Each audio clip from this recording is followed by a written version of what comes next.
നിങ്ങളുടെ കണ്ണുനീരിനെ കാണാനില്ല. ആരും നിങ്ങളുടെ സങ്കടത്തെ ശ്രദ്ധിക്കില്ല. ആരും നിങ്ങളുടെ വേദനയെ മനസ്സിലാക്കില്ല. പക്ഷെ എല്ലാവരും നിങ്ങളുടെ തെറ്റിനെ കണ്ടെത്തും. സ്വപ്നങ്ങൾ പലപ്പോഴും ഒരു ആശ്വാസമാണ്. ജീവിതത്തിൽ നമ്മളിൽ നിന്ന് അകന്നു പോകുന്നവരെ ഇത്തിരി നേരമെങ്കിലും നമ്മുടെ കൂടെ പിടിച്ചിരുത്താൻ സ്വപ്നങ്ങൾക്ക് മാത്രമേ കഴിയൂ.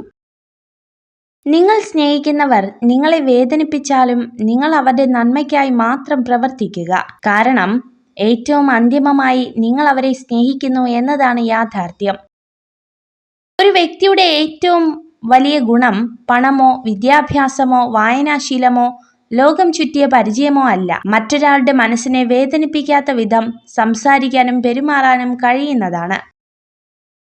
നിങ്ങളുടെ വികാരങ്ങൾ നിങ്ങൾ എത്ര അധികം പുറമെ പ്രകടിപ്പിക്കുന്നുവോ അത്രയധികം ആളുകൾക്ക് നിങ്ങളെ വേദനിപ്പിക്കുവാനുള്ള വഴികൾ കണ്ടെത്താനാകും.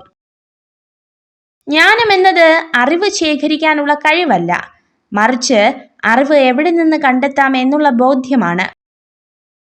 മറ്റുള്ളവർ അസംബന്ധം എന്ന് കരുതുന്നത് സ്വന്തമാക്കാൻ ശ്രമിക്കുന്നവർക്ക് മാത്രമേ അസാധ്യമായത് കൈവരിക്കാൻ കഴിയൂ. ജീവിതം ഭാവിയിലേക്കുള്ള ഒരുക്കമാണ്. എന്നാൽ ഭാവിയിലേക്കുള്ള ഏറ്റവും നല്ല തയ്യാറെടുപ്പ് അങ്ങനെ ഒന്നില്ലാത്ത പോലെ ജീവിക്കുക എന്നതാണ്. പരിശ്രമിച്ചാൽ നേടാൻ കഴിയാത്തതോ തരണം ചെയ്യാൻ കഴിയാത്തതോ ആയി ഒന്നുമില്ലെന്ന തിരിച്ചറിവിൽ ആത്മവിശ്വാസത്തോടെ തന്നെ ഇന്നിന്റെ നിമിഷങ്ങളെ സ്വീകരിക്കുക. മറ്റുള്ളവർ എങ്ങനെ ചിന്തിക്കണം, പെരുമാറണം എന്നൊന്നും പറയാൻ നാം ആരുമല്ല. പക്ഷെ മറ്റുള്ളവരുടെ ചിന്തകളോടും പെരുമാറ്റങ്ങളോടും എങ്ങനെ പ്രതികരിക്കണമെന്ന് നാം ആണ് തീരുമാനിക്കേണ്ടത്. എളുപ്പമുള്ള ജീവിതം ലഭിക്കാനല്ല നിങ്ങൾ പ്രാർത്ഥിക്കേണ്ടത്. ജീവിതത്തിൽ പ്രയാസമുള്ള കാര്യങ്ങൾ മറികടക്കുവാനുള്ള ശക്തി ലഭിക്കുവാനാണ് പ്രാർത്ഥിക്കേണ്ടത്. വേദനയെ വാക്കുകൾ കൊണ്ട് പറഞ്ഞറിയിക്കാൻ കഴിയില്ല. എന്നിരുന്നാലും ഒരാളുടെ വേദനയിൽ എത്രമാത്രം കൈത്താങ്ങാങ്ങുവാൻ നമുക്ക് കഴിയുന്നുവോ അതായിരിക്കും നമ്മൾ അവർക്ക് നൽകുന്ന ഏറ്റവും വലിയ സമ്മാനം. നമുക്ക് തെറ്റുകളെ തിരുത്താൻ എളുപ്പമാണ്, പക്ഷേ തെറ്റിദ്ധാരണകളെ തിരുത്തുക പ്രയാസമാണ്. എങ്കിലും തെറ്റിദ്ധാരണ ഉണ്ടാകുന്ന സാഹചര്യങ്ങളെ അകറ്റി നിർത്താവുന്നതാണ്. സ്വയം സ്നേഹിച്ചുകൊണ്ട് തുടങ്ങാം.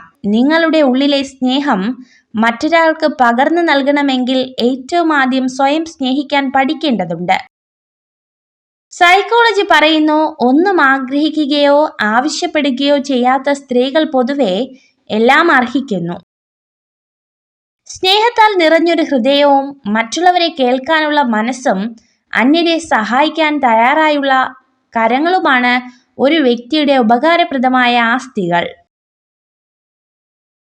നിങ്ങൾ ഈ വീഡിയോ കണ്ടതിന് നന്ദി. ഇതുപോലുള്ള കൂടുതൽ വീഡിയോകൾക്കായി ചാനൽ സബ്സ്ക്രൈബ് ചെയ്യൂ.